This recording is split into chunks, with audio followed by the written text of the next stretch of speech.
सच्चा शासक।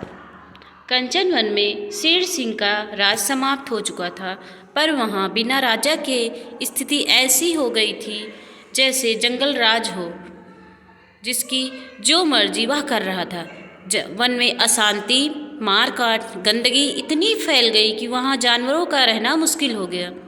कुछ जानवर शेर सिंह को याद कर रहे थे कि जब तक शेर सिंह ने राजपाट संभाला हुआ था, सारे वन में कितनी शांति और एकता थी। ऐसे ही चलता रहा तो एक दिन यह वन समाप्त ही हो जाएगा और हम सब जानवर बेघर होकर मर जाएंगे। गोलू भालू बोला, कोई न कोई उपाय तो करना ही होगा।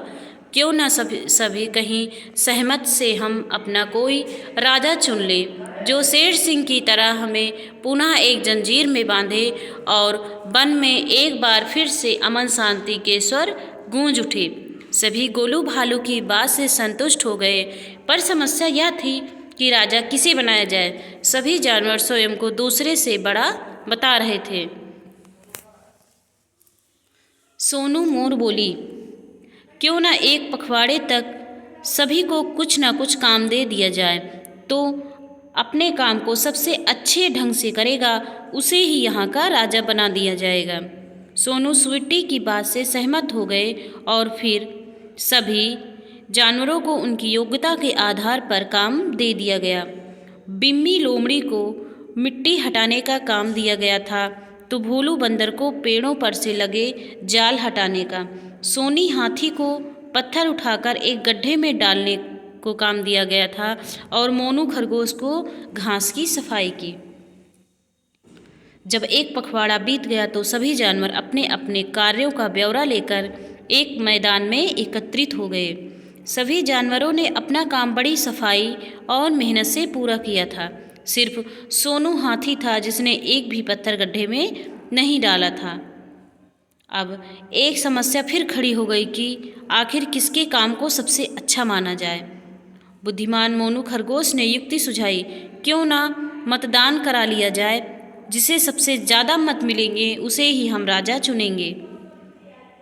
अगले दिन सुबह सुबह चुनाव रख लिया गया और एक बड़े मैदान में सभी पशु पक्षी मत देने के लिए उपस्थित हो गए।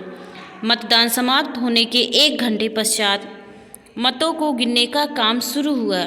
यह क्या, सोनू हाथी गिनती में सबसे आगे चल रहा था और जब मतों की गिनती समाप्त हुई तो सोनू हाथी सबसे ज़्यादा मतों से विजयी हो गया। सभी जानवर एक दूसरे का मुंह ताक रहे थे। तभी पक्षीराज गरुड़ वहां उपस्थित हुए और उपस्थित सभी जानवरों को संबोधित करते हुए बोले, सोनू हाथी प्रतिदिन पत्थर लेकर गड्ढे तक जाता था, किंतु जब उसने देखा कि उस गड्ढे में मेरे अंडे रखे हुए हैं तो वह पत्थरों को उसमें से न डालकर पासी जमीन पर एकत्रित करता रहा। सोनू ने अपने राजा बनने के लालच को छोड़ एक जीव को बचाना ज़्यादा उपयोगी समझा। उसकी इस परोपकार की भावना को देखकर हम पक्षियों ने तय किया कि जो अपने लालच को छोड़कर दूसरों के सुख दुख का ध्यान रखे वही सच्चे तौर पर शासक बनने का अधिकारी है। और चूंकि वन में पक्षियों की संख्या पशुओं से अधिक थी, इसलिए सोनू हाथी चुनाव जीत गया। तो बच्चों, इस कहानी से हमें यह शिक्षा मिलती है कि सच्चा शासक वही होता है जो परोपकार की भावना को सर्वोच्च स्थान दे।